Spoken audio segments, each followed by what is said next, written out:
মীনপালক বন্ধুসকল, বৰষুণ হৈ থকাৰ সময়ত পুখুৰীত অক্সিজেনৰ নাটনি হ'ব পাৰে।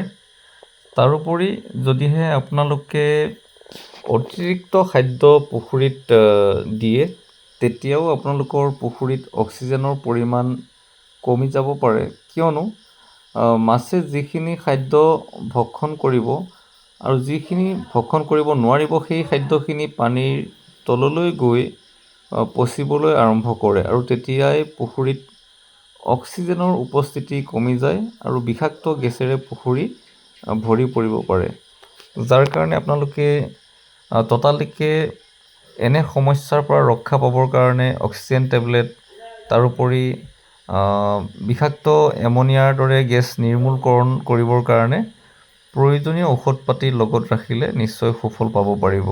ইয়াৰ উপৰি আপোনালোকে পুখুৰীৰ পানী পুখুৰীৰ পৰা উঠাই পুখুৰীতে দিব পাৰে। তাৰ কাৰণে আপোনালোকক প্ৰয়োজন হ'ব ডিজেল মেচিন বা ইলেক্ট্ৰিক মটৰ পাম্প।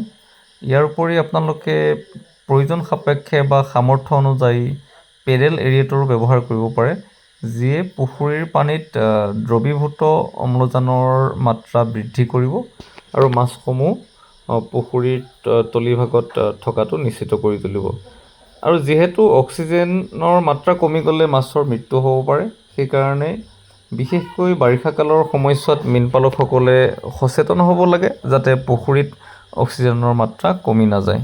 মীনপালক বন্ধুসকলে মীন পালনৰ এনে ব্যৱহাৰিক আৰু বাস্তৱিক তথ্য পাই থাকিবৰ কাৰণে আমাৰ চেনেলৰ ভিডিঅ'সমূহ চাব পাৰে আৰু ভাল লগা ভিডিঅ'সমূহ চিনাকি মীনপালকৰ সৈতে শ্বেয়াৰ কৰি দিবলৈ নেপাহৰিব।